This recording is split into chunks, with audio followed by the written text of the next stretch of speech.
Hello and Evening. welcome back to Sit Down with TCC even, episode 3. Episode 3 of our nice new little feature which has worked out quite well so far. I think it's been very enjoyable. So far, at least.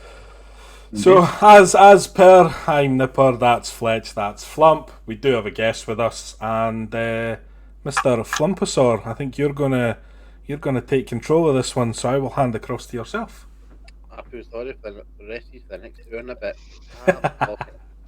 So today we have obviously nothing Fletch, unfortunately, but we have what I consider my good friend to be Rocky here to my left. He is a personal trainer, quite attractive, obviously, and also Yeah. a sticky friend. So we're just going to get in there, Rocky. So Rocky, me and you have known each other for I'd say 2-3 years now, easy. Probably about that. Yeah, we roughly about that. That's about 2-3 years. We met each other through the game of Destiny, Yep. and more specifically through a Discord server that we somehow, I still can't remember how the hell we both got thrown into that, but fuck it, I wasn't complaining. Genuinely, I think it was just on the basis we were Scottish, if I'm honest. Aye, not even joking. I think genuinely that is. Because there was a few A's in there. I mean that server ended up taking a shit, but me and Rocky kind of stuck together. We do have a third, but fuck him, he's English. Mail up. Yeah, I'll make sure Busey sees this. But basically, me and Rocky have met through Destiny. We've been playing quite regularly for 2-3 years. Mainly been Destiny specifically, but very recently it's been Helldivers. As Rocky loves he loves my 500 kg bomb. He asks for it all the time. I prefer something with a wee bit more precision, to be honest. Listen, you don't ask for it, and it's that you get told you're having it, and then you get told to run. But that's just a week weekend for me and Rocket. It's just that's just how we met, and it's been welcome in, Rocky. Welcome in. Thanks very much for having me. I'm it's been a fucking lovely couple of years. But today, Rocky here is PT, and I thought, which hurt, that he might be a good guest as a completely different perspective from the three of us, because two of us are fat and lazy, and the rest of it is Nipper and Fletch. If you're trying to math that in your head, good luck to you. So, simply put, Rocky, how did you start on your journey to becoming a PT, and what inspired you through your years? Right, so I used to pretty much work in a supermarket. So I used to work in Tesco. Through that process, I used to work in there for a long time. Through that process, I just decided it was time to leave, pretty much, and get out. The thing that kind of inspired me to actually do that was more so the process and the start of main journey. So as I processed through main journey, I kind of got a feel for seeing firsthand what it was like on the client side, because I had a PT at the time. Then I thought, well, through obviously leaving there and all that sort of stuff, I thought, you know what, I'm going to get qualified pretty much. And the main reason, for the most part, was like the sort of, I really wanted to kind of just help people in general, and I felt I needed to step up. So it was doing it in a supermarket, very service based, and then this kind of felt like almost like a natural progression, kind of tying a few things in. I come from a martial arts background as well, so I've got that kind of side of things, helped people through that sort of journey as well, getting them prepped for like their gradings for their belts and stuff like that kind of thing. So it was just a natural progression. Always at school as well. When I was at school and stuff, it was always PE, all that sort of stuff. 7 periods of PE a week, no problem. Play badminton at lunch. So I was always active, and just that was it. That was my life basically. So that again, natural progression. Became a PT.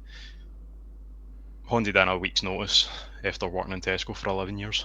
And then just went, and I think if I'm right, it was like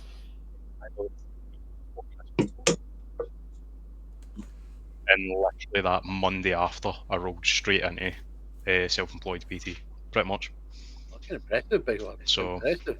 I've been that way ever since, pretty much.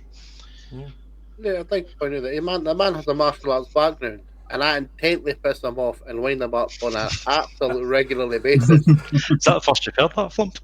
To be honest with you, I think you've said it before, but I completely forgot because I was like, if he's going to fight me, fuck it. Yeah. Keep But- that in mind going forward now, Flump. Hell, Watch no. your words. Hell no, but I'm going to wind him up even more at this point. Because if he's going to come through and slap me, it's a win-win for me. He gets I get to see it. I get to see him. Okay, but that's neither here nor there.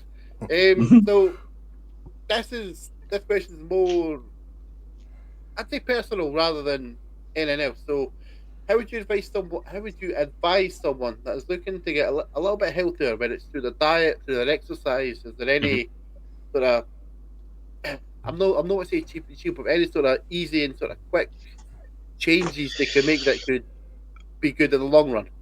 Right, food is probably the first to kind of target. So making sure you're getting like the big sort of like P words with anybody that goes to the gym's like protein for the most part, but definitely is important. It helps basically catalyze that kind of process. Like again, like burning calories and things like that. It's the hardest like nutrient for your body to break down and stuff like that. So really, to give somebody a benchmark is what they should kind of be aiming for. It's about 1.6 times their body weight in kilo, somewhere around there, kind of to kick off. That's kind of like the low end, and you can take that anywhere up to about 2.2 times your body weight in kilo. That's the upper end of that. So for this 1.6 to 2.2, anywhere there in between is give or take roughly what people should be kind of heading towards. Again, if you're growing, like if you're going to the gym and you're growing like any sort of muscle mass training or just in general, again, it's that health benefit that upping your protein a wee bit. Firstly, keeps you satiated for longer. It's hard to eat a lot of protein, unless you're me. They can literally munch through about 3 chicken breasts in one sitting. But that in itself, upping your protein will make you eat less over time. Yeah. All right. So if it is, that's a simple way to, in the long run, cut the calories a wee bit because you're going to feel fuller for longer. So usually what I would say to people is make sure you're getting your protein in because it's hard to overeat. And then on top of that, veg. Veg is very fibrous, and again, if you've got the protein content in your veg content, Right. it's going to fill you up. That's fair enough. It's one of these things. It's like, I'll say this even as a PT, I'm not a massive fan like of vegetables and stuff. I'm more a fruit person, definitely. But the effort kind of still, to a degree, needs to be there for like the benefits and things like that. So, movement-wise, get moving. Like genuinely, like go for a walk. Like try and hit. Everybody keeps on saying like 10k steps, and probably everybody under the sun's heard that. Really, give or take anywhere from about 7k onwards, for the most part. Anything above that is when you start getting diminishing returns. So it's about 7k to about 10k roughly, give or take, something around that. If you're getting that per day, a couple of walks, whatever it is, go for a walk after you eat as well, if that is a possibility. Stuff you can do, again, if say it might be I know for a lot of people, maybe they can feel a wee bit unsafe, especially in the winter months and things, it's darker, that kind of thing. Yep. If you're able to invest in a walking pad, potentially, it doesn't have to be anything expensive. It just has to get you moving effectively. There's other things as well, just getting a kettlebell, for instance, learning how to do a couple of kettlebell movements or something, and it just engages that movement overall. So it's there sitting next to you. You don't need to go anywhere, don't need to worry about a gym, that kind of thing. Effectively, the be all and end all is ideally get yourself to a gym, just get moving, sort of train to get stronger, I would say, is probably the healthiest way to do it. Don't go too heavy too soon, that sort of stuff. Yep. Plenty of stuff, way credible sources online at least. It's a bit hard to cut through the crap, but there is definitely good sources out there that can definitely help you get started and things like that. Yep. Even if it is just for home as well. Nice. I'm going to add to that because I'm actually quite curious on this. You said you're not particularly a veg man, which is fine. Was there any that you either recommend or any that you would choose all the time as like a vegetable option? Oh God. I'm genuinely just curious. For me personally, Aye, like for you personally. I think for veg and stuff like that, I'm always a go-to for stuff like, I would say like carrots are probably up there as possibly a favourite of mine. You can do a lot with it. I have an issue with carrots, but we'll leave that there. A carrot very nearly took Flump's life. Well, it didn't. Live on one of our podcast it did. episodes. Oh, I see that actually. We actually thought we thought we lost him. We thought he was gone. I didn't even think about that there. Death by carrot for Flump, so you've just brought up some PTSD there. So I sent myself to Jesus for a meeting. He wasn't happy. He didn't want me. Refused at the gate. Basically, I didn't have my ticket. But that's fair. That's fair. So I've got a couple of questions that I can put in one, which is actually going to be, you might actually enjoy this one then. So, do you have any tips in combating a sedentary lifestyle? Someone that doesn't have the get up and go, someone that doesn't really have the will to, they say, just go for a walk, but also all of us game. Like, how would you consider making a gaming session just a little bit healthier and a little bit less chitty, basically? Yep. I think as well there is part of it that becomes, it's like habitual. It's all into your habits. So again, when you're sort of like gaming and all that kind of thing, you're going to be sitting on your back end. You're probably going to have a can of Monster sitting there or something else. I'm no victimising here.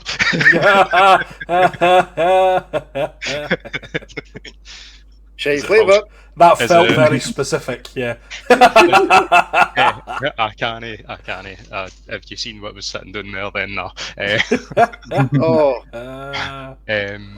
Rocky. So, don't get me wrong, like, I can go into that inside of things as well, but for the most part, if you think about, like, we've all got our comforts. We've all got our big chairs. We've all got our sort of like, whether it's you're sitting on a chair, sitting on a bed, all these habits sort of build, and we just become very restricted. So there's also the element of, if we are sitting doing gaming inactive, if we're also sitting doing being effectively inactive and not moving around, say, in our job, because we're sitting in front of a computer screen, you're basically just replicating that as your social time as well, and it just becomes a constant thing. There's no split really for your body. Your physical body doesn't recognise the difference, although one you enjoy and hope the other one you enjoy as well, but it's work. There is that element, because obviously the stress elements and all that kind of thing.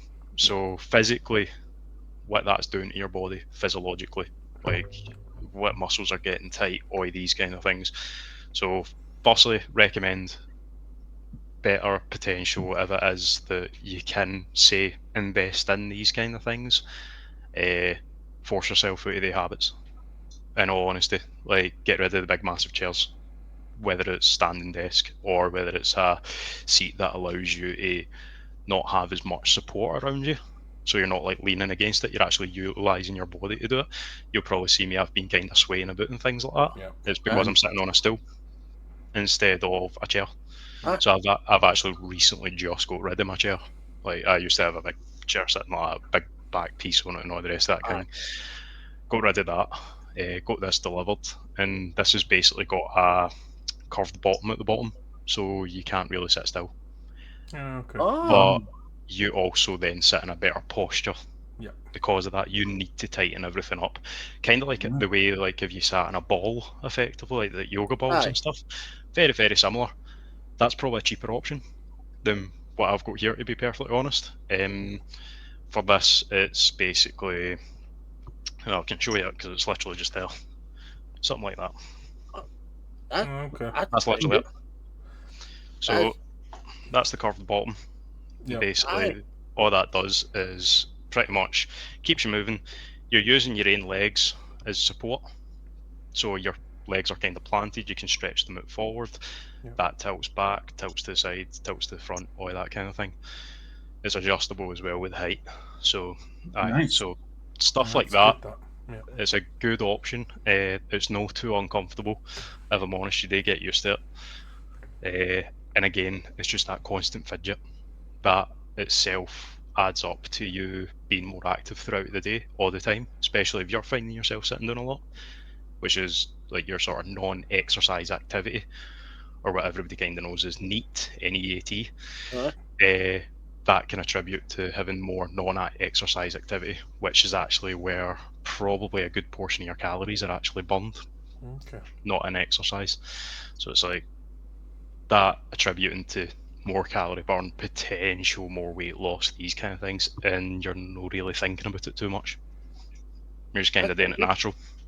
So I'm guessing that Excellent. state just becomes essentially second nature.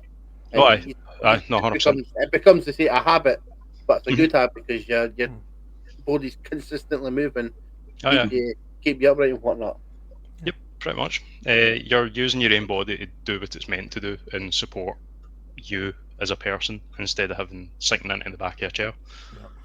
Fair, honestly. And the chair is kind of like ergonomic, which no chair is ergonomic. Oh, my fat ass is no. Yeah, help me, I'm wrong, boys. Help me, I'm wrong. Right? No. That we steal the Rockies go. I need about 4 of them just per cheek. One of them would disappear. Between one, I'll make it just 2. Right, so I think we'll lighten it up a little bit. The last couple of questions for this wee section. We're all three. Us three are naughty bastards. So, Rocky, have you personally seen or trained any public figure in your sort of time? Because we're naughty bastards and we want to ken. Cool. So I used to, in my old gym, I used to speak to Anthony McGill, who is a snooker player. Oh, Yep, professional snooker player. Oh, there's me nearly falling off my chair. so close. So there's also the slight heart attacks that burn a few calories as well. When you do so yeah, I used to talk to him. We used to talk about pretty much. I remember him and I having a conversation about. He was talking about when like snooker players get like older and things like that. They seem to have like tendencies to have like certain pains and things. So pains in the shoulders, pains in the low back, that kind of thing. So I hope in a way that obviously it's been a while since I was in that gym and stuff and actually spoke to him, but I'm hoping the stuff that I sort of recommended him doing and stuff like did help. As far as I'm aware, it did, because I felt he definitely got something out of it, hopefully. So yeah, it was just like kind of like kettlebell stuff and things like that, just because we like sussed out how his sort of judging on the positions he needs to get into when he's playing snooker and how many hours of practice, the body sort of shows those habits. So it's probably like the back gets a wee bit tight, the opposite side diagonally up on the shoulder gets a wee bit tight, while the other side's a wee bit loose because one's always stretched out, one's always back, that sort of stuff. So it's kind of sussing that out and where all these sort of like niggles are coming from and what you can strengthen to combat that.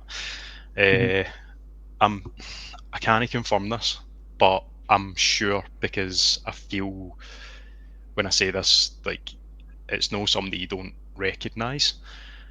I'm pretty sure I seen Bella Ramsey coming into my gym at one point. So Last of Us, nice. Game of Thrones, I think. But it was a very brief, like I was with a client, kind of looked, kind of made eye contact, and I'm just like, wait, hold on a minute, is that? Is that? All right, cool, whatever. I'm busy. I kind of like a wee throat. Like I'm busy. Obviously with all the stuff in like Roy the Film with Spider-Man and all the rest of that kind of thing.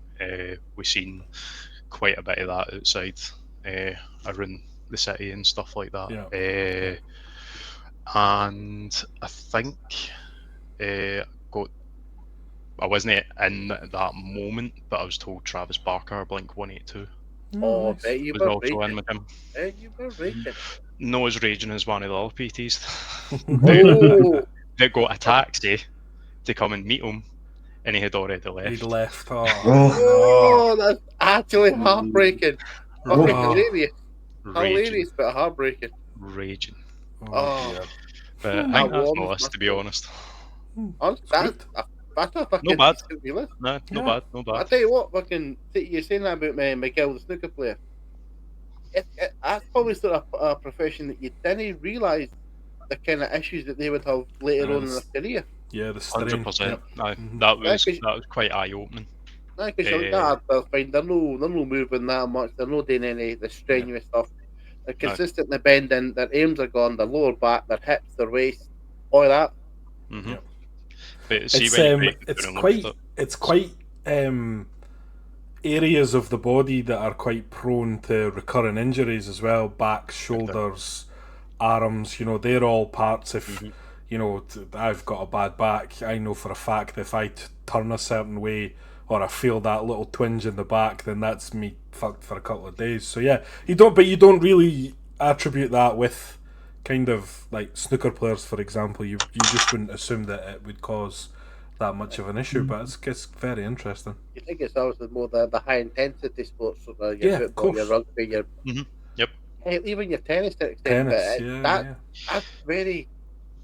It's interesting that because and that Yeah. genuinely does interest me. It's not just me saying it for that. It's the kind of thing where it'd be kind of like thinking like what other low impact sports Yeah. would cause such an issue.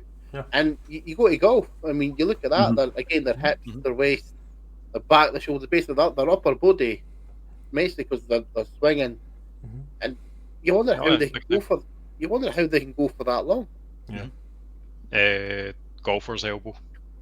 Yep. So the torque that's experienced in the elbow because when they swing and the impacts and things like that. Same with tennis elbow, golfer's elbow.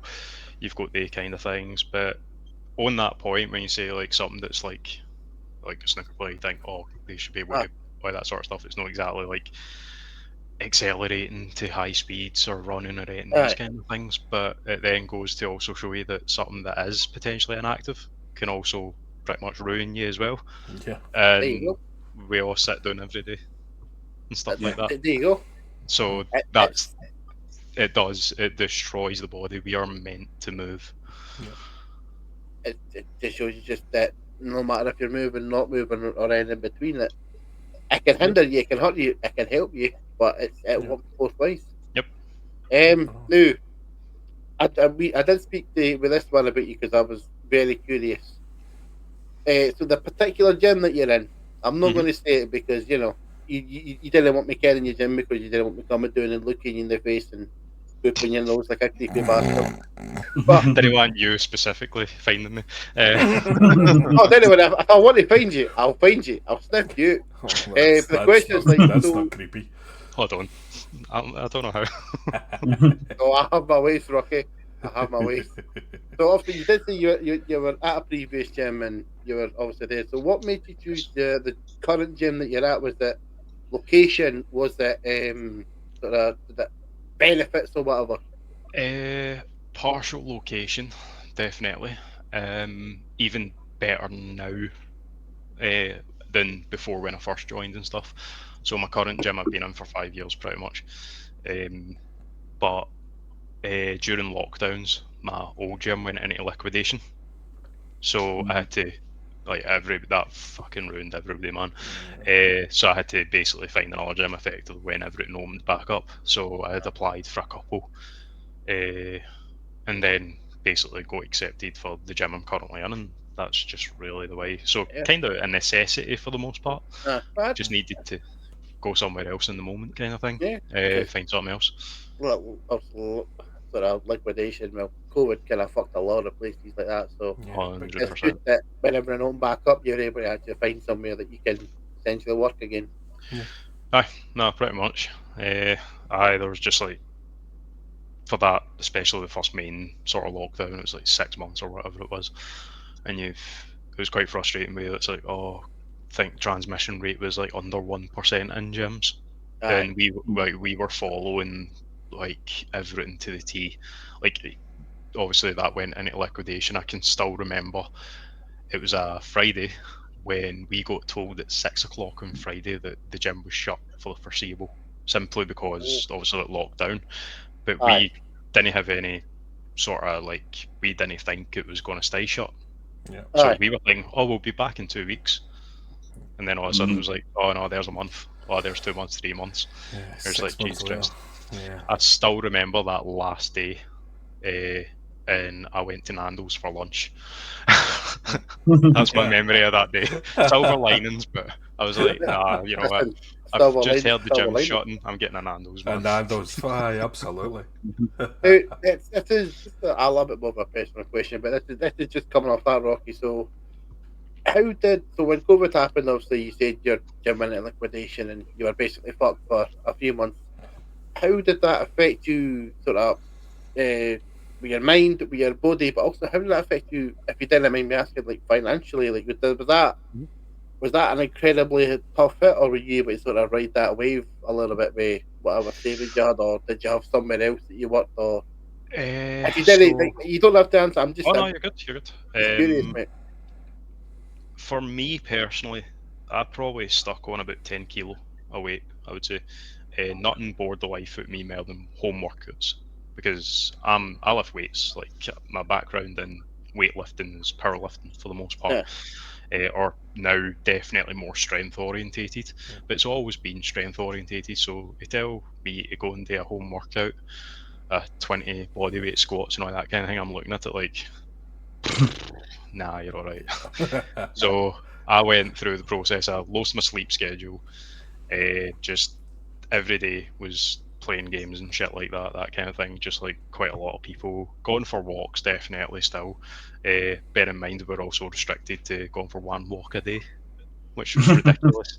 But see, when I think about this goes round in my head all the time when I think back to that, and I'm like, for definitely people being even more sedentary, more than now they're having to work from home, Aye. having to work for a computer, and they're only allowed outside for whatever it was.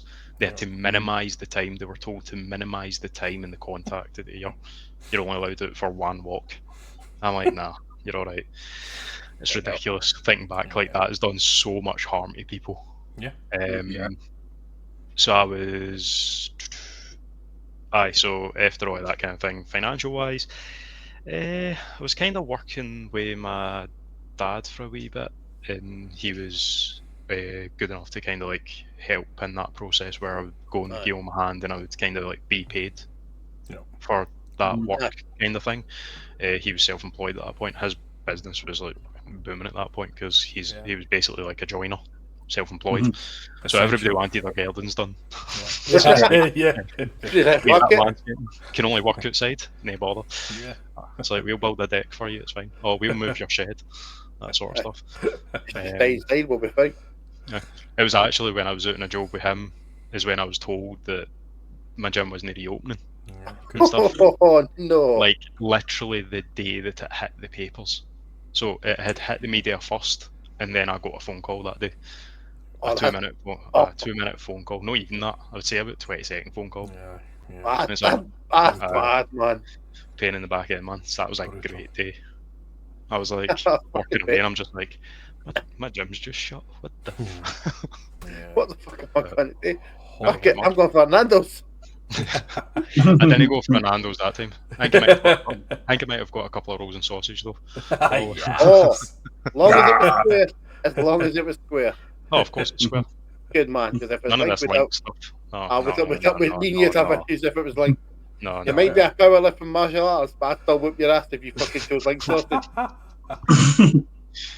You're strong, you're like you're not strong. Ever a push, it had to be links. There is only one way you can put that in a roll, and you need to cut them in half. Slice it in half and open them out. That's the one. Yep. Excellent. And it has to be 4. Yep. So it has to go in Form's only like tandem. for the shape, eh? I also like it for the texture. He likes it for the shape. And occasionally the size. Oh, we're so immature. It's wonderful. I'd like to point out, Fletchy, if you're really going to go doing that kind of route, it's only wee Willy Winkies. Because I like to feel good about myself. So now we've found out really the reason why he choked on that carrot then, aye? Yeah, exactly. Yeah. Because he's Damn used it, to wee Willy Rocky. Winkies. I knew you'd get to me at some point. Ah, Oh, right. Fuck. That was actually kind of fun. So let's move on to some gaming stuff. Let's really dip into our Yes. shall we say, our Games. So Rocky, Mr. Rockerson, Mr. Rocky Rockerson, go for it. I'm gonna hit you with a question or two. So, do you have any particular gaming memories that stand out from your entire lifetime? And to add to that, like, how did your journey start? Like, what console did you start with? What games, Yellis, you can remember? Why did you like Snakes and Ladders when you were a little bitch? I don't know, mate. I don't know. It was definitely Ludo. Ludo. Yes. So I think my earliest memory is probably the NES, the Nintendo Entertainment System. Nice. Good choice, by the Yeah. way. So I think that was like 1985, Yep. if memory serves me right. So I was born in 91. So Same. oh, Young bastard. no, Fucking young I've man. got an older, Young I've got bastard. an older sister. So I think the console was kind of around then or something, or it Yeah. might have been gave to us or when we bought it, something like Yeah. that. Cannot remember, but it was Super Mario Bros. Fucking 3, shite, man. I think. Oh, So it was the one where you could, when they introduced the fireballs and the I raccoon think 3. that made them fly and stuff. So Yeah. that was that one. So that was probably my Excellent. earliest. I think there was another game we had. I cannot for the life of me remember what it was. But I remember Sega Mega Drive. That was Oh, another early shit, one. son. Yes. Streets of Rage. Yes. Dude, Used to play that all the time. Used to play Sonic the Hedgehog 2. The one where it was you could multiplayer with Tails. Yep. oh, Two. Sonic up Second top, one. Tails at the bottom and stuff like that. That kind of oh, No. Tails is definitely a bottom. oh, fucking right. But still, that size, that's for grabbing and cushion, mate. That's for grabbing and cushion. I'm no wrong. That's a hill I'll die on. Don't worry. You're not there alone. I think we had this PGA golf game as well that I used to play. Like On the basically- Mega Drive. Aye. Yes. Yeah. Ages ago, aye. So good. We as a family used to play that and sort of like try and beat each other all the time and stuff, Oh, and we'd go like the scoreboards and shit like that. God, man. And I think for the most part that was the Sega Mega Drive, and then it became the PS1. And it's been PlayStation ever since for the most part. So PS1 earliest Gran Turismo. Gran Turismo was a mainstay. Used to always like watch my dad doing all the licenses and stuff like that. Aye. And I would go in and then obviously spend money on cars I wanted. But we used to play each other and stuff like that. And, my mum was really good at that game for some reason, and I can never beat her for some really weird reason. It's just There's always in one. fighting games as well. Like I remember I got gifted Mortal Kombat 3 for the PS1. Oh. It was like the gold Oh, colour. Oh, So that was released in 1995. And you know that kind of uncle that everybody has that's just like your dad's pal? Aye. I see Aye. that face.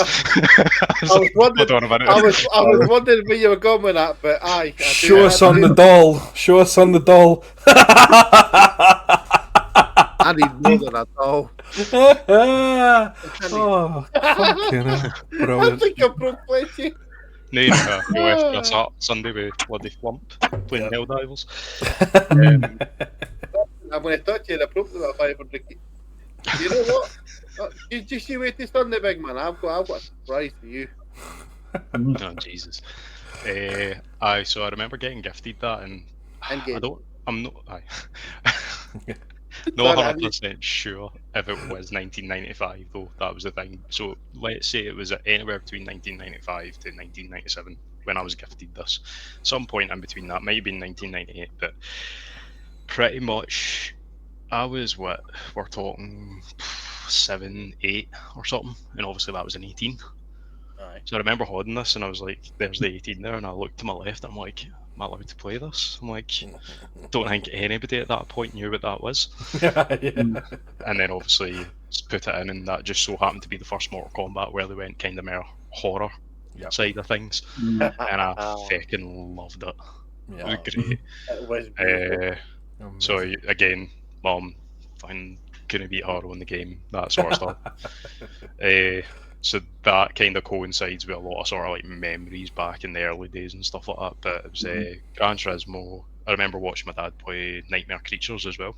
Oh. That game scared the shit out of me. Yes. It was brutal, man. I used to wake up some mornings before I would go to school, basically like primary school, Yeah. and I would play the very first level, Yeah. turn it off, and then go to school. Yeah. That was it. That was all I could do. Because it literally scared the shit out of me. Such a good game. Die Hard trilogy. Oh, dude, What a game. Die Hard was so good, That man. fucking outstanding.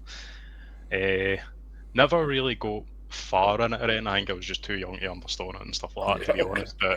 But used to go into it all the time before I even knew what Die Hard actually was. I just thought at this point it was just a game. Then I eventually, some point, watched the film and I'm like, oh, Jesus Christ, man. Yeah. Definitely a Christmas movie. Oh, On 100%. the best 100%. Christmas movie ever. That's 100%. I'll fight anybody on absolutely. that. Yeah, I'll fight anybody on that. I will go to war on that premise that it is a Christmas movie. Hey, you can go to war all you want. I'm making a goddamn crusade. Anybody starts the shit. 100%. I think for PS1, I think there was obviously I remember going to a cousin's house at one point, and he always had Spyro. So I played Spyro, Crash Bandicoot, Spyro. obviously. Oh, yeah. Played that a lot, like a lot. Mom was stupidly good at that, and so was my sister. I think for the most part, I think that was really far. I think, if I'm right, James Bond. I think it was Tomorrow Never Dies was PS1. Yeah, I think there was a Tomorrow Never Dies. I think so. Yeah. Used to play that a lot as well. And I think after that was all I remember for PS1. Then it was also PS2. First game was Spider-Man movie game. Used to sit and play that all the time. Gran Turismo 3 A-Spec. Used to play that all the time. That was a good game. And eventually obviously PS3, PS4 and PS5 now. Mm-hmm. So aye. Excellent. That's a hell of a fucking. Yeah, nice variety there. Yeah. Right. Very much so. The thing Very is, much as well, like outside like FPS, like obviously Destiny, and you've got Helldivers, and you've got like Yeah. Helldivers isn't an FPS. I mean, when I meant FPS, I mean Destiny, just specifically Destiny. Helldivers. Thought I had a friend there. Played a lot of COD, Modern Warfare, when I was definitely should have been in bed for school. Absolutely. Yeah. And I think the now it's like obviously Destiny, Helldivers, trying to get into Battlefield. Done a few Glad you conquest happy with games and stuff like that. No put a lot of time into it, but Forza Horizon 5 as well. Yeah. Good game. You put a lot of time in. So happy that came out for PS5. Good game. Can't wait for the 6th one. Just what a fun game. Can I forget, like obviously PS2 wise, like fucking Need for Speed Underground Yes. 2, Carbon, Most Wanted. Right. Here's the big question regarding Need for Speed. What is your favourite one? Is it Need for Speed Underground 1, 2, or Carbon? And there's only one correct answer. There is only one correct answer, I agree. Underground 2. Yeah, there he is. There we go. Nailed There he it. is. Yep. I liked Carbon. I just felt it was a wee bit lost with the modification side of things and stuff. Aye. And the cities, I don't think were too like you had like obviously your hills and shit and your weird drift events. Aye. Aye. But I definitely felt like Underground 2 was a really good balance between the two, and it was where it was in a really good place. I remember doing most of that game using just the Corsa, and I had accumulated, like right for the get-go, accumulated so much money in game I could literally just go and buy anything I wanted, pretty much.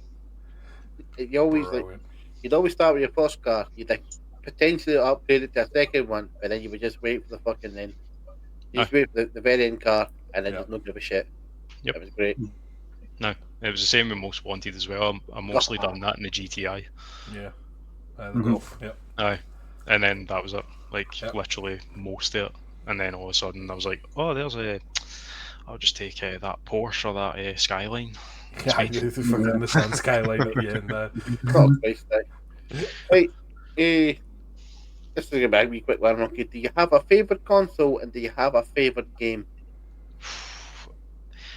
It's very, very split between PS5 and PS4, to be honest. Because I think that's recently, it's kind of where all the kind of most recent memories, but kind of core memories where, like at that point, I've felt myself like obviously I've grew up in things and I've got more understanding what I like in things. So it's in a bad place now, but it has to be Destiny, 100%.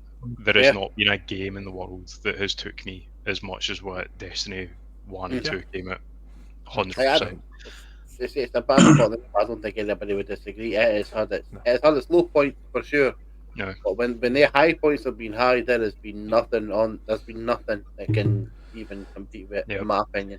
Yeah, you're in the right room for talking good stuff about Destiny, because it's like I say, if it wasn't for the game, well, this wouldn't be happening. That's for certain, you know. So. And I think there's so many people that will draw a memory and sort of like experiences like that and say, well, none of this would have happened. And I think a lot of people forget about the sort of like good shit that happens. Yeah, absolutely, 100%. So the amount of like people I've even met and things like that, the friendships, actual IRL people and things like that, even sitting playing games and stuff and just developing the relationships and something you really like. Sherpa and raids back in D1 and stuff, I kind of didn't do that in D2 for the most part, but D1 definitely. Gone through King's Fall, taking actual like pals I've actually met and things like through King's Fall for the first time and stuff. Like nothing beats that, like just that experience. And then obviously through all that, D2 comes out and meet this fucker. Yeah, we know we met that fucker as well. So you're all fucked up now, though, didn't you?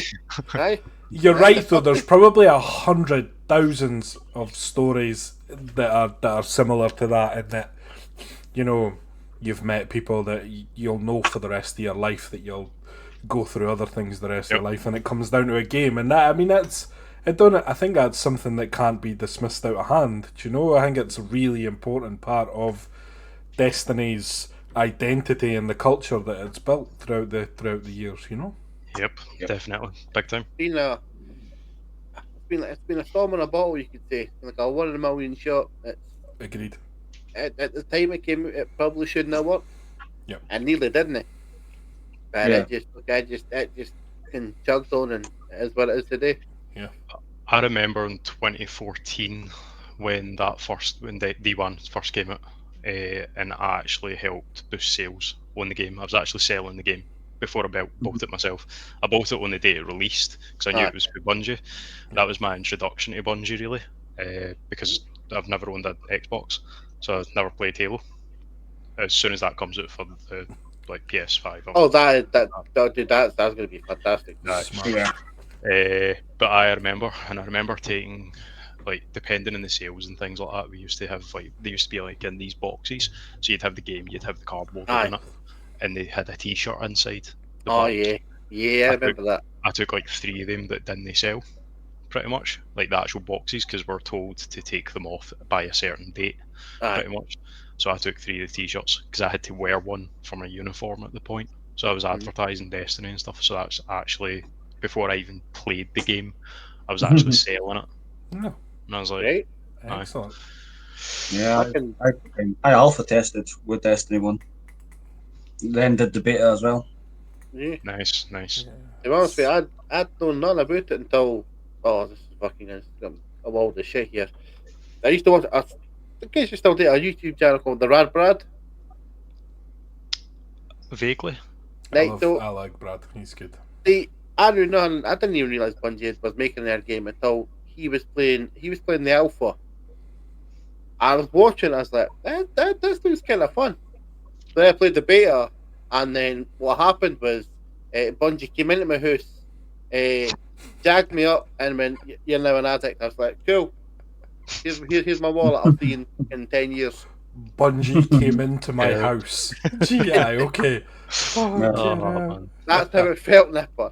Because I was genuinely hooked as soon as I seen it, and Yeah, we'll walk in. It's been that. definitely. I'd say that was enlightening. To be honest with you, that wee bit. It was just impressive that Bungie managed to carry over the Halo effect into another game, because Agreed. Halo was equally addictive from the get-go as well. No. There is not a single shooter that feels as good as Destiny. No. I'll die on that hill. You know what? No. I will. Unless she's not one that I don't, but I've never I played. like it. No, it's bold. I like it. Don't say Battlefield, Fletch. Do not say Battlefield because they look. No. Battlefield 3, No, we said don't say Battlefield. the all-time greatest shooter ever. Battlefield 3 or Bad Company 2. Bad Company 2 was a great game, by the way. Are you totally and saying? I don't do are you saying FPSs. solely shooter? Yes. I'd agree with you there then. But if you want to go like story and impact, Destiny all day. Yeah. I'm also going to fight you. I'd say Bad Company's better than Battlefield 3, but that's me personally. That's me personally. I didn't play a lot of Battlefield 3, but I played a shitload of Bad Company and Bad Company 2. Look at Fletcher's wee face. It's like Oh, I you've just know. shot in his kettle. Listen, he is Yeah. what he is, and I hate the place that he's in, so fuck him. Yeah, I was top 10 in the UK for Battlefield 3, so come at me, bro. Ah. There you go. There There you go. Let's love the game. I didn't play much yet. That's my biases. I didn't play much yet. His biases, he played nothing but that a little bit. Yeah. Look, I'm just happy with it, where the series has went to now. With Battlefield 6 is back, baby. It's I'm just happy Battlefield 6 is good. I'm in my happy place again. I'd like to Good. point out that I've been playing Battlefield 6. So there's two things I hate about it: metal turtles and metal birds. Both have to die. Yep. Excellent. Right, so Rocky, I want to kind of touch on something you said earlier about information online, about sort of health and sort of bullshit influence and whatnot. So, I'd like to get your thoughts on this. So, what's your thoughts on the misinformation of health products that people are spouting online, and the influencers that are just talking absolute shit for a payday? Do you have any fucking thoughts and anything about their shite itself? Somebody needs to burn them in hell. So, so it's to a point, because of the way social media is, an algorithm and rage bait and all the rest of that kind of thing, that these people are having a louder voice than the people that want to make a difference, kind of thing. So that's exactly what they're doing. They're promoting something that they either have a financial gain in, so they're basically gaining like financial gains effectively by peddling their crap onto other people. So there's plenty of stuff out there that's like, just you look at it and you're like, what are you doing? And that could be from people that are peddling that, oh, this diet's the best, or it could be, oh, look at these creatine gummies. We'll get on to creatine in a bit. Basically, like these like creatine gummies and things like that, and it's like, oh, this does this has got this much creatine in it, and it's like, in fact, it's like trace amounts. Yeah. And they're upcharging people because the creatine element. Creatine, if you think about it, isn't that expensive when you put it into its serving size. The fact that they're overcharging, so company overload. I don't care about naming things and stuff like that. I'm not affiliated with anybody, right, and I've got complete freedom of choice, and that's the way I prefer keeping that. If I come across if I need to recommend a company or a brand to someone, it's most likely because I've used it. Yeah. Simple as that. I used to be affiliated with grenade bars and stuff like that, but that ended pretty much way back in my old gym and stuff. But that is genuinely a thing that I thought, I really like these products. Let's see if I can take this a step further. Potentially get a wee bit of involvement in that. They actually sent me when the salted caramel one came out. They sent me the Easter egg because it came out about Easter time. I was one of amongst other people, obviously one of the first to actually try the salted caramel Easter egg, grenade Easter egg. Man, Sounds so good. When Grenades released their own energy drinks, Aye. they don't taste great. Oh, they don't. They They're fucking stinking. They're so acidic, it's unreal. But nasty. oh man, I love how it's like you just say energy drink and it's like the impulse goes. That's my 8 today, man. That kind of monster's getting heavier. I tell you what, saying that you were affiliated with Grade, it's coming for me. It makes me funny, but I do like the grenade bars.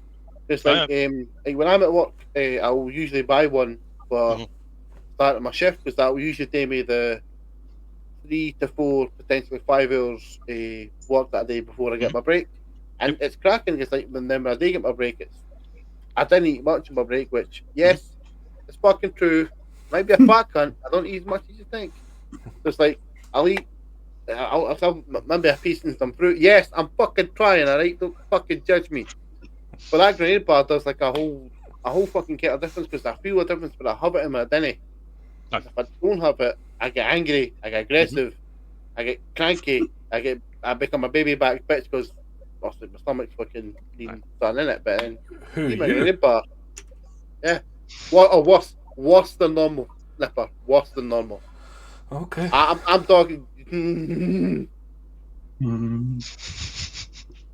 Right. So grenade bars are fucking fantastic just for that wee filling you up for a couple of years, which does the job.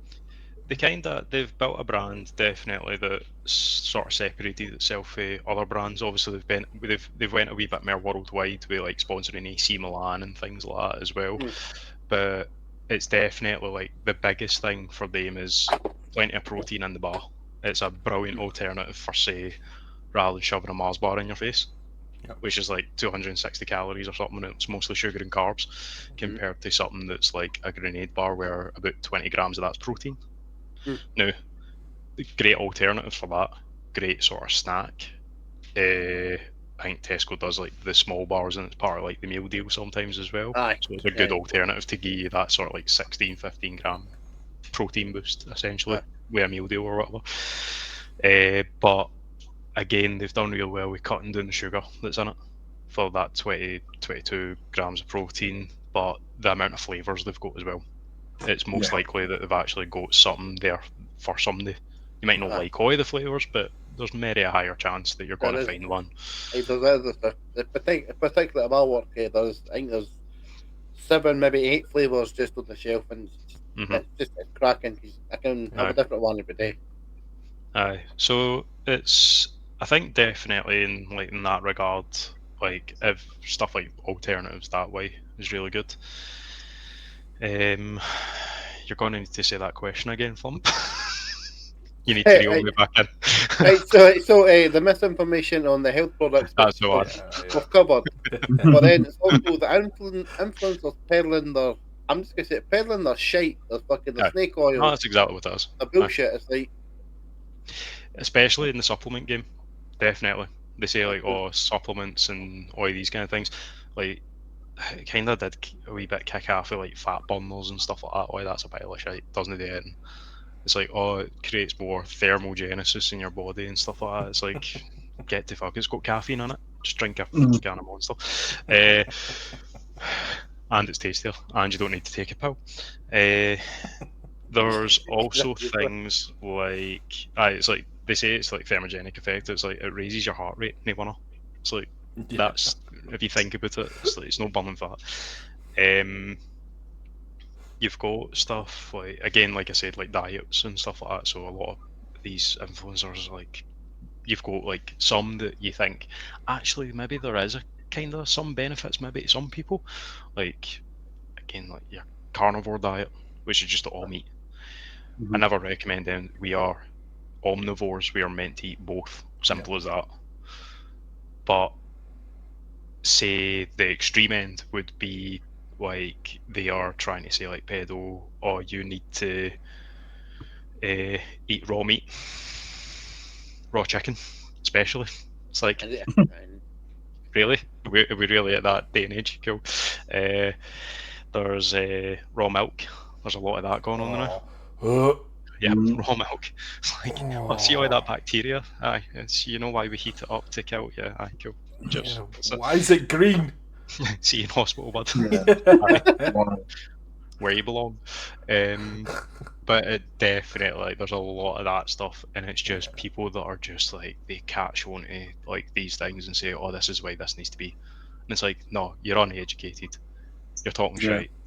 You do not understand in any way how harmful this is. That you've got, say, some. My problem with it is they have a following, Mhm. and it might be just people saying, "Oh, look at this idiot. Let's follow this so I can keep on seeing it." Mhm. Just anybody needs to take a single fact at that. Then you've got Yeah. people that are giving nutrition advice about and they're like anything, and they're completely unqualified. It's like somebody out there could have a medical issue and then take a reaction to whatever advice they've just tried after this person. These people do not understand the concept of actually how much power they have to influence. And I always say like these sort of, especially this day and age where social media is just a hellscape in general for the most part for that sort of stuff. But aye, it's just man. So if it does tend to sound too good to be true, it probably isn't. Yeah. It is becoming a skill to actually be able to sift through all that and actually find credible sources. It's ridiculous, like absolutely ridiculous. These are the same people on the internet a few years ago that said if you want to charge your phone quicker, you just put it in the microwave for 30 Oh, seconds. fucking aye, no bother, aye, You know? Pretty much. And Yeah. the amount of people that fell for it and went and done it. So Yeah. probably the same Burnt- thing. They're fucking fucking burnt their house down. Yep. I think social media is very, very dangerous for any aspect in life, I would say. Mhm. I'll go one step further and say social media is dangerous if you're stupid. And to be Yeah. fair, most of the population is like Gullible, Definitely gullible or stupid, you are Like- fucked. as a collective group and as individuals, they're fucking dumb, they're stupid, and they're gullible. Yeah. 100%. Like at some point, I mean, we'll probably all fail for some level of bullshit. Yeah. But it's the masses that's gonna take it to a point far off you can't Yeah. even imagine. Yeah. Couple of my biggest things about that sort of stuff is we've definitely like got people or like children that are going to school that are now equipped with smartphones and all this kind of thing. You never really had that when I was at school. I No. got my first phone that had a fucking antenna when I was primary 7 or primary 6. And it was a Fucking, fucking Triumph or something, or Motorola. Could only hold 10 text messages in it at a time. I was still black and white. You're lucky if you got a game on it. So yeah, lucky if you got Snake. actually, I had That was a treat. I had the Nokia 8210, but didn't actually use the thing. It was literally there just for Snake. Didn't actually use it as a phone. It's probably still got a battery in it. Probably aye. You can probably switch it on now. Aye. I had the 3310 as well. No, the 32, which is the indestructible. The brick, yeah. Aye. Oh, Build I a have house to have with the it. brick. But you've got all these children that basically got the information in their palm, going to school Yeah. and all the rest of that kind of thing all the time. They're constantly on their phones. They're seeing all this shit. It's very much not controlled at all. No saying that we should have a point where it's controlled, but there is 100% a lack of education Yeah, because these without a children and doubt. all that sort of stuff are being influenced by this. Yep. So you've also got elements like, for instance, think about the damage that these influencers like posting their image and saying this is effectively the way they look all the time. Yeah. Whether it's fitness content especially, it's like Yep. they train and it's like, right, cool, for them to get that picture, they've had to pose, they've had to do a workout, to pump the muscle up and pump the fluid into their muscle and things like that. Yeah. They're tensing until they shit themselves effectively. Mhm. And it's like, people think that's the way they should look. It's not real. None And of not it's just real. that, most of them on steroids. Yeah, right, And yeah. also on top of that, it's all airbrushed to fucking photoshopped before it even hits the site. Aye, like, Yeah. so what So- chance have you actually go to that point? It's this false image that everybody thinks that's obtainable. Yeah. And then they get depressed because it's not obtainable. And They they can't don't get understand why it's not, especially for women and young women. Yeah. 100%. They need to look certain ways and all that kind of thing. Like, that all needs to get to feck. And anybody that Yeah. peddles that shit deserves a special place in hell, if I'm honest. Yeah, agreed. And, Yeah. Well, they and this is probably why Remember- you'll find. would. Oh, sorry. The damage This is why that you'll was find done. that most.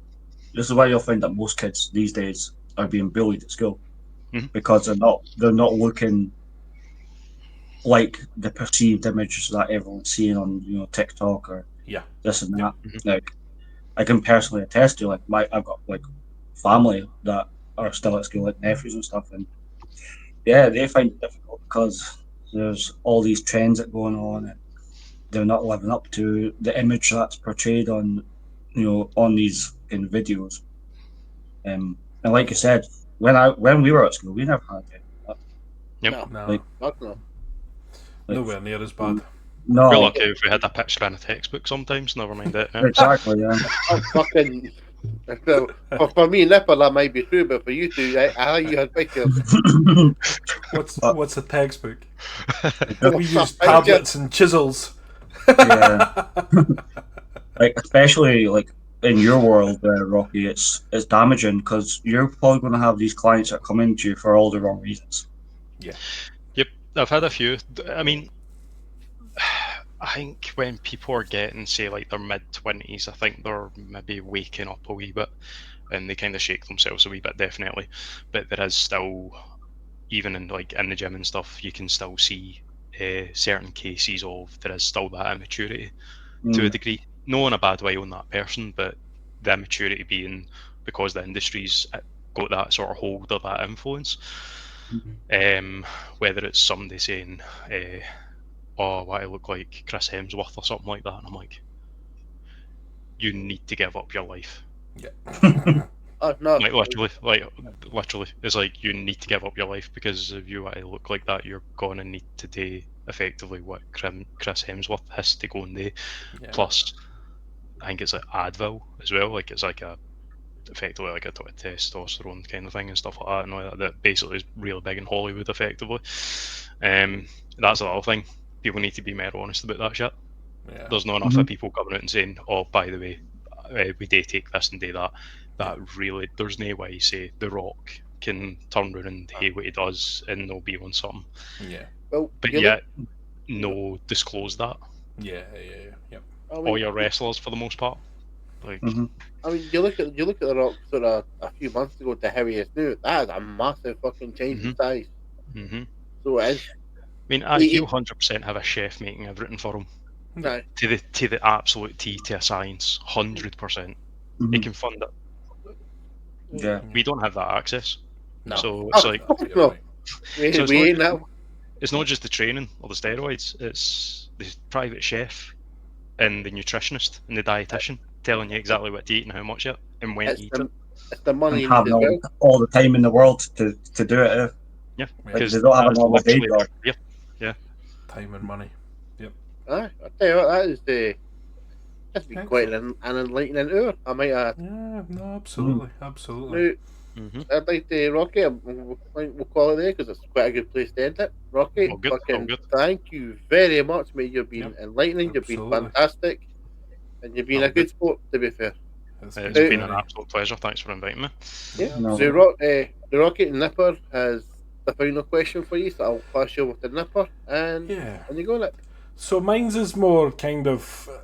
I've recently kind of gone through a little bit of a weight loss journey in terms of just trying to, not even necessarily trying to do anything major, just trying to be a bit more active and eat a bit more of the right things, or just eat a bit less, if I'm honest, because I find eating for me is habitual rather than if I'm hungry.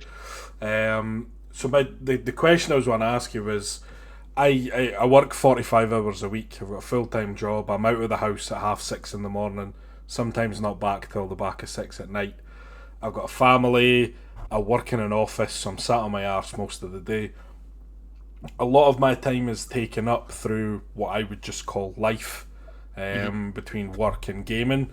So if you got any kind of advice in terms of little things, just very very little things that we're talking minutes in a day that I could implement into my day without having to, wake up an hour earlier so I can go to the gym, or wake up an hour earlier to go for a walk, or doing everything and walking at 9 o'clock at night. Do you know, like it just little bits that could potentially help me carry on with what I'm attempting to do.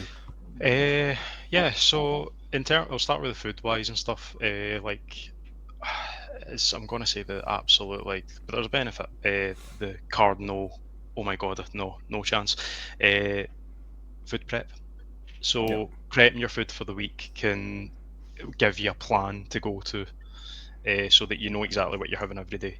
Yep. So that becomes a habit. So you know exactly what you're having, when you're having it, and there's less elements of that. If you do feel that you're busy all the time, that kind of thing, it's like, oh, I need a quick snack and all this kind of thing. It's like you've got a plan set in place for that day, that week, that sort of stuff. Doesn't need to be a full week. You can do it. Start off with a couple of days. Add a third day, add a fourth day, build it up, that sort of stuff. Anything at that point would be a benefit to a degree. And again, like I said, protein wise, make sure you've got your adequate protein. That's going to make you feel fuller. We won't start on veg again. Don't worry about that, So you've got things like that. And like you kind of identified, you said small things. And that's really what it kind of comes to. It's the small things add up to the bigger thing. Don't think too big, because you'll be put halfway instantly. So it's also the psychological side of that. So when it comes to movement itself, like you said, you don't want to go to the gym and things like that, but because you don't want to wake up an hour early, and I'm obviously guessing after you finish, you're just like, I just want to go home. And that's where your gaming's going to get done, that kind of thing. If it was somewhere in between, so once you get something with food-wise or something between that sort of coming back to sitting down, then obviously you've got family can get, if they want, get family involved with a wee bit of actual social activity that maybe takes 10 minutes. Okay. Just little pieces here and there. That will help motivate you to keep it up if you've got more people involved. So then it becomes somebody saying to you, oh, we need to go and do this. Pick an exercise, like any exercise, and do it for 5 minutes. Or whatever, how many sets, whatever, just tiny wee things, get other people involved, starts building up that habit a wee bit. And again, you won't think it is exercise, you'll think it is family time. So you're kind of forming the two. Kind of as well, like just in terms, especially when working 45 hours a day, 45 hours a day, jeez, a week. I didn't work that hard. Christ. So kind of comes on to another benefit of obviously creatine and things like that, is it can help fight fatigue. If you're already fatigued and sort of stuff, that's usually, give or take, one of the best sort of times to kind of take it. I use personally the USN micronized, just unflavoured, that sort of stuff. I can obviously drop that in the Discord or whatever, just so everybody kind of knows what it looks like. It's just a white tub with a blue lid. I used to use that one as well, which is that focuses in. At some point, there we go. It's censored. Any? Yeah. It's censoring itself. Yeah, just a bit. We get the idea. Optimal nutrition. That one's a wee bit chalky, so I don't tend to have that. But the best one I've kind of is right now is probably the USN stuff. Again, no affiliated. 5 to 10 grams of that a day, give or take. Just dissolve it in water. In a tea, if you drink tea, that sort of stuff. Again, as I said, can help stuff, fatigue, brain cognition. It could give you maybe a wee bit better recovery potentially better sleep as well, because again, long hours, that sort of stuff. Anything that can help you sort of fight that sort of fatigue might actually allow you to then promote more activity, Yeah, even when you're definitely. feeling tired over time. Not saying it's a miracle thing, but the research and stuff like that on it's like it's probably up there with the most researched thing you can take alongside caffeine and cocaine. But we don't. I call it the 3 C's. Basically, the three most researched things there Sounds is. like a good Not night start out. with T. Aye, it's like caffeine, creatine, cocaine. Don't recommend them to take cocaine, obviously. But Too expensive. roughly 5 to 10 grams. But there's also the benefits, as I say, cognition, fatigue fighting, muscular hydration. So it draws water to the cells, draws water to the muscle, promotes more strength, that sort of stuff. Because again, if your muscle and your cells are more hydrated, they work more effectively. You're effectively giving your body a sort of an abundance of another energy source effectively to use and substitute when yours is depleted, your natural energy source. That's kind of what it comes down to effectively. Nervous system, all that sort of stuff. But that's probably what I would definitely like implement. And again, in the sense of overall, creatine every day probably, but even if it is like the food prep, start with a couple of days. If it's try to get yourself doing a wee bit of activity before you start sitting down and gaming and stuff like that, choosing exercise, you can do like stuff like a wheel, for instance, with exercises on it, spin the wheel, that's the one you're going to do the day. Make it a game, make it different. Get a family member to spin the wheel for you. Then you need to suffer. There's an entertainment value there. Throw a dice to tell you how many reps you're going to do. Throw a few dice, a D20 or something like that kind of thing. Oh no! I'll be the only time I get a nat 20. Oh, basically no day. Until we realise it's loaded. But that's the idea. Just make it just that wee bit better for you to like almost like digest kind of thing. No, I appreciate that. I'd say I'm really good advice, to be honest, Rocky. So, no, I do appreciate that. Thank you very much. And yeah, I just kind of want to echo what Flump had said. Obviously, thank you very, very much for coming on. It's been, for me, it's been really insightful. It's been a good sort of different perspective, as well as, you know, having some of the gaming laced in there, which is kind of what we're aiming for. Is, you know, gaming's our bread and butter, so to have a different perspective on that to add to it, it's been quite nice. So yes, thank you very, very much. We appreciate you taking the time to come in. So cheers for inviting me. That is pretty much it for the episode. So again, thank you, Rocky. We appreciate it. And we'll see you all on the next episode. Thank you very much, guys. All good. See you later. Thank you very much. Bye. Cheers, guys.